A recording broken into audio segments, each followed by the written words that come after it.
Hey guys, welcome back. 5th of November here, third month of spring. Coolish sort of day today, about 20 degrees Celsius. And today we're going to be introducing a brand new queen into one of our Nucleus hives. So here we have another queen which I've purchased from Edmund's Honey down here in Geelong.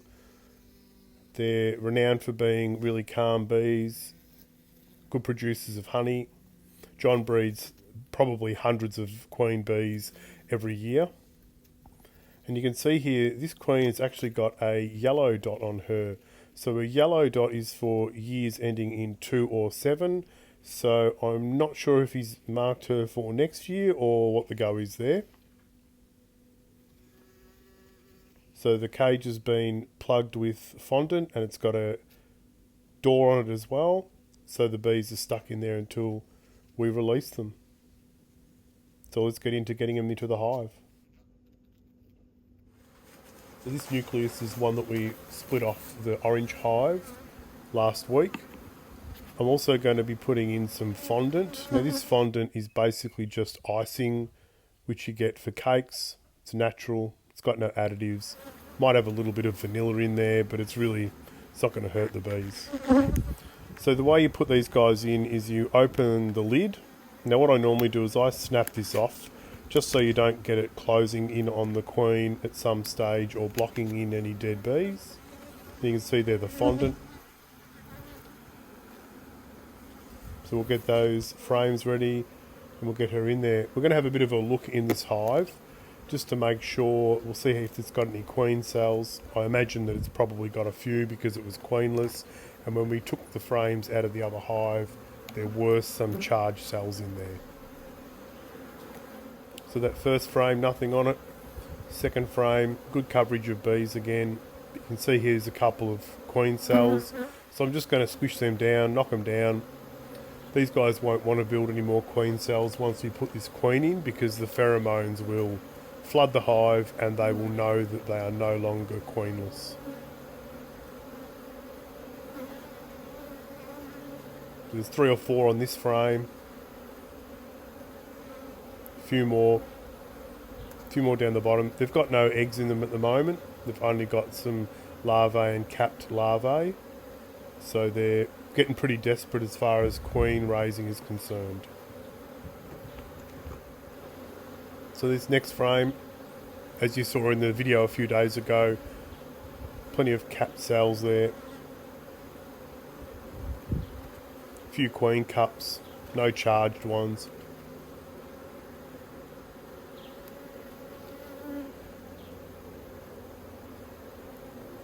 So you just got to be thorough when you look for queen cups in a hive you're going to put a queen into.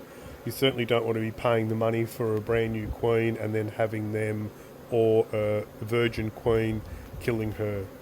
So it's imperative that you knock down every single one. And this one here you can see is actually a capped cell. It's actually pretty small. That's sort of indicative as going to be a weak queen. So we've squished that one down. Keep having a look through. The population's pretty good on this hive. It's why they're getting a queen and the timber nuke isn't. Basically these guys, I know they're going to survive. They've got good population. The other one, it's at a risk. It might actually fail, but we'll see how it goes. So I'm really happy that there's no queen cells in this hive. There's no eggs in this hive anymore either.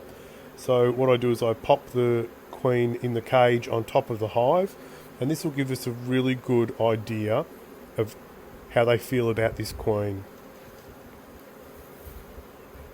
Now you'll see here, once her pheromones start to flood the hive, that they really do pile on. They want to know who this queen is and what she's doing here.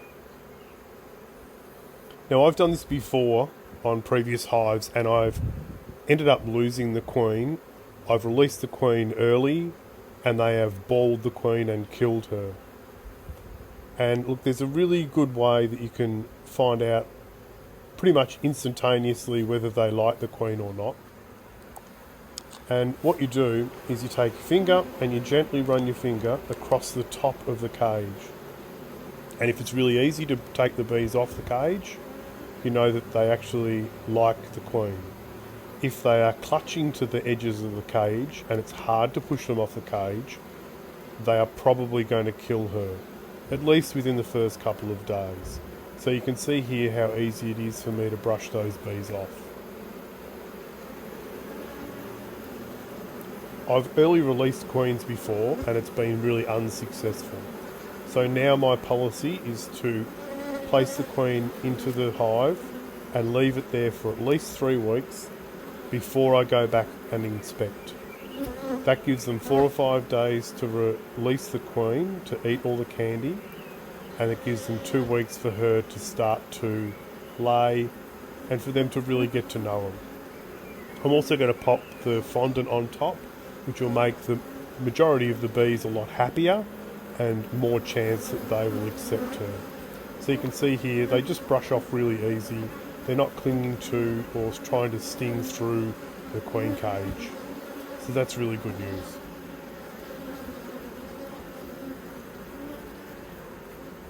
So one more brush across the top of the cage just for fun, because I can. And then I think it's probably time to get her into this hive.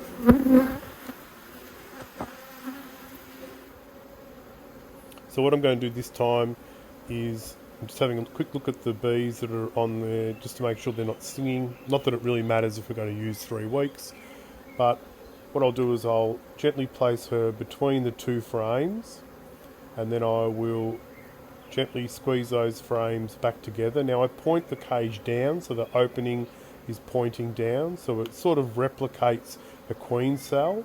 I've heard that that's a good thing to do. So we'll pop her in there and we'll gently squish those guys together. It's between 2 brood frames. Pop this other frame back in, and then what we'll do is we'll place that fondant on top and close up the hive. So thanks for watching, guys. Love it if you would subscribe, throw us a like, or even throw a comment. Thanks very much, and I'll see you guys on the next one.